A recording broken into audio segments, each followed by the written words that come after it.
Pasaka apie žmonės, kurie svajojo apie dangų.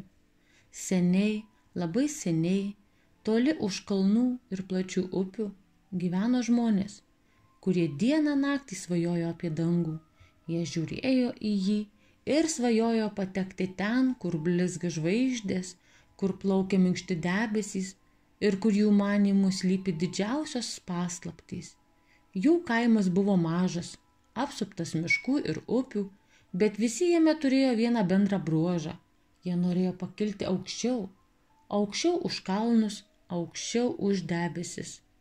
Vieną dieną jaunas berniukas vardu Elijas stovėjo ant kalno viršūnės ir stebėjo paukščius, skraidančius virš jo galvos. Jis paklausė senolio kaime: ar įmanoma pakilti taip aukštai, kaip tie paukščiai? Senolis nusijuokė ir papasakojo jam seną legendą apie žmones, kurie bandė pasiekti dangų. Vieni ten statė aukštus bokštus, kurie nugriūdavo, kiti bandė užsiauginti sparnus, bet taip pat buvo per silpni, treti tiesiog melsdavosi vėjui ir laukė, kol jis juos nuneš. Elijas nusprendė, kad jis nori pabandyti kitaip. Jis pradėjo statyti aitvarus, vis didesnius ir didesnius, kol vieną dieną vienas jo aitvaras buvo toks stiprus, kad jis pats pajuto, kaip kojos atsiplėšė nuo žemės, bet jis nukrito. Tada iš medžio išdrožė paukščio sparnus ir bandė šokti nuo kalno, bet vėjas buvo per stiprus. Jis vėl nukrito. Žmonės juokėsi iš jo.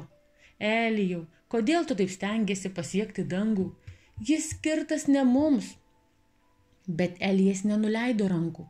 Vieną dieną jis suprato, kad norint pakilti į dangų, nereikia nei sparnų, nei aitvarų.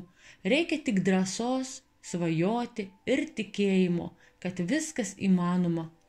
Jis išėjo į platų pasaulį ir tapo didžiausiu keliautoju, kuris pamatė dangų iš kalno viršūnės, iš jūrų tolių, net iš oro baliono.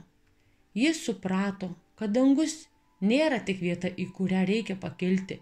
Jis yra visur, kur žmogus nebijo siekti aukštai. Ir taip gimė nauja legenda apie Eliją, berniuką, kuris svajojo apie dangų ir suprato, kad jis visada buvo arčiau nei manė. O šitos pasakos moralas toks, kad kartais mūsų svajonės atrodo nepasiekiamos, bet jei turime drąsos, galime jas pasiekti kitaip, nei įsivaizdavome.